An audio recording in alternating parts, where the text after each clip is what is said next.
Hello, welcome to my bedroom. I hope you are doing well.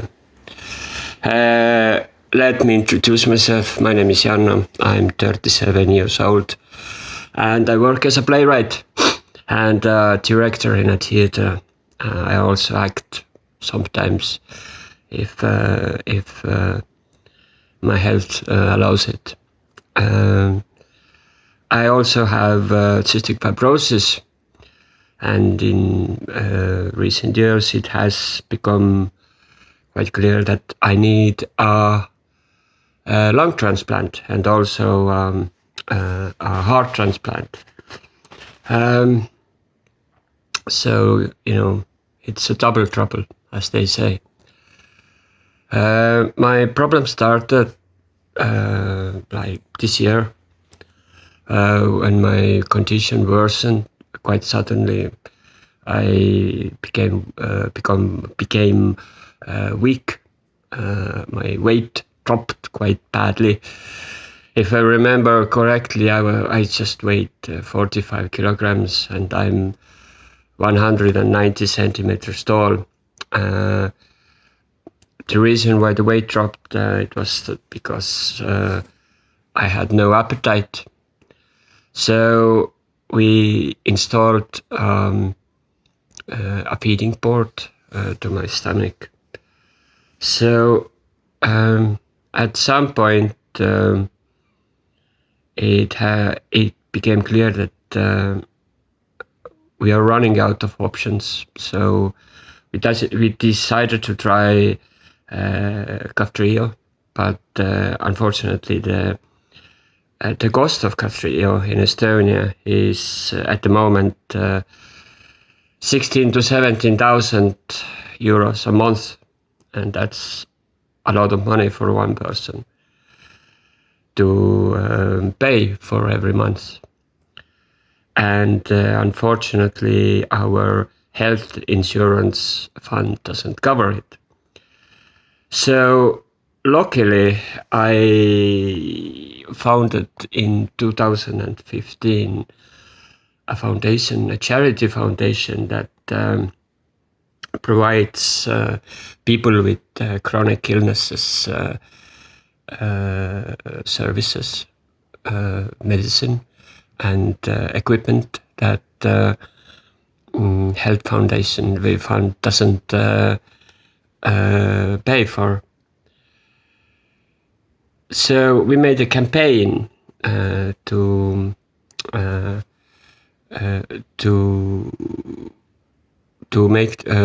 get the money, because my foundation runs on donations. So after the successful campaign, I got enough money to get 1 month worth of Kaftrio. And as I took it, it was after a couple of days, it just felt like a miracle. And I know it's not a miracle; it's just a drug or a medicine. But for me, the change between before and after I took Kaftrio was so big that it felt like a miracle, because I have really good doctors. I think I'm blessed with it. They are the world's best doctors, in my opinion. And seeing in their eyes the hopelessness that there are no other options, because I had to survive until of the transplant, or and to get organ from somewhere is also, the chances are quite slim. So I felt amazing. I had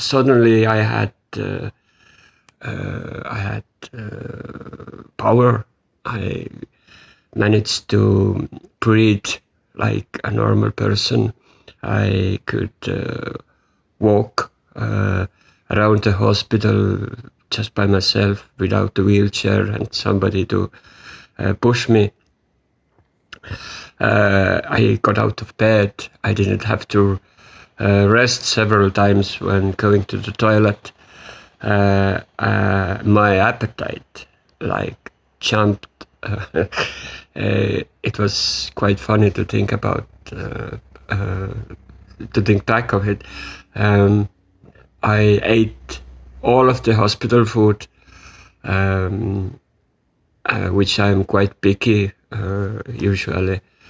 I ordered for myself food from nearby restaurants. It cost me a fortune. And also I gave my sister a very long grocery list to bring me to the hospital. And I remember how she laughed because of she brought me a loaf of white bread, and I started, I just dug in. I started to eat it without anything, just the bread. And I was so tired of eating, my mouth was just hurting already because of eating. But at the same time, I was so hungry. I wanted more and more. And it was a good feeling. So I got my weight in order. I had the power. I got out of the hospital. I went home. I started to drive my bicycle again, which I haven't driven at that point 5 or 6 years. I went on the walks. I wrote I directed plays, and I could work. It was very important to me that I could work. So, but then the medicine ran out, and after it ran out, a week and a half, and it was terrible. I was completely dead. I was so used to the with the good living. I could eat. I had appetite, and I could breathe, and I had power or energy. If that's I think that's the better word. And it was taken away again. So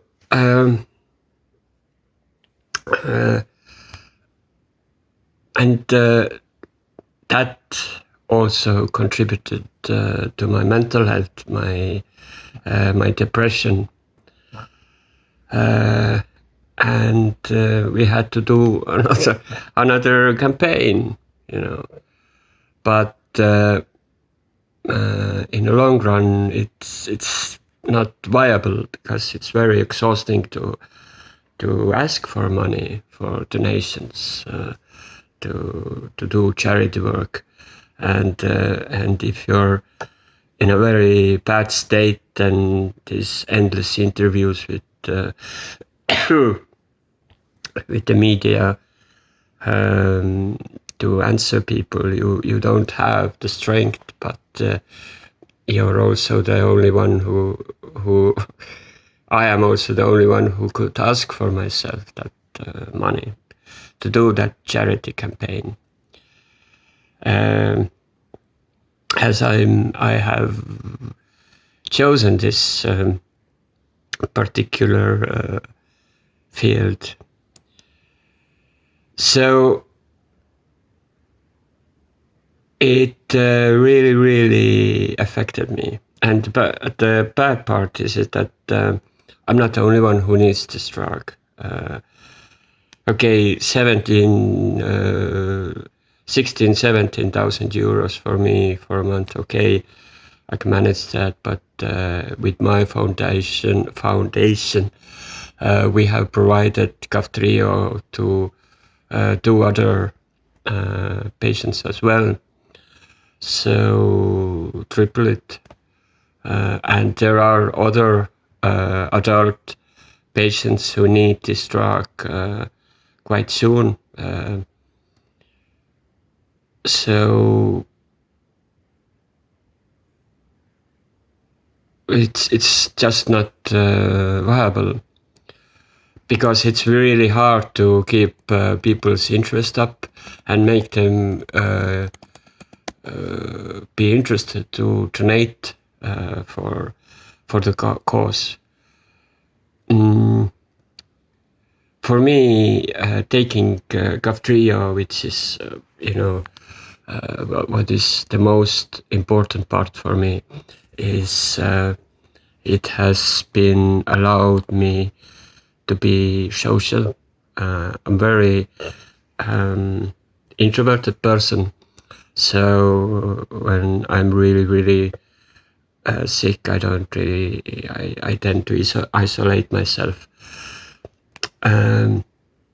But this year, because of Kaftrio, I got to go to Germany, to Latvia, to Lithuania, and to the theater festivals. Usually I can't go because I'm in a bad state, and others, my actors and my crew, is going, but I have to stay behind. This year I could go, and I really enjoyed it, every moment of it, because if you don't have oxygen in your brain, it's really hard to be creative. I can't write. My duties as a director are suffering, and I can't work. And work is the thing that I really love. So to be taken away from it, or that ability to taken from me, is devastating. But and also I have had been suffering from I think they are called in English aneurysms, little strokes in my brain. So yeah, another thing to think about. Luckily they are like the micro ones, so it doesn't really have long-lasting effects. And as a man who likes dark humor and a lot of humor, I like to keep myself positive on that matter. Everything is an adventure, even when I'm almost dead. I have rambled a lot, so I would like to end with the address I usually say to people who donate, and to the members of the cabinet and the National Health Fund and the media. We, the cystic fibrosis patients, are running out of time. The clock is ticking. Thank you.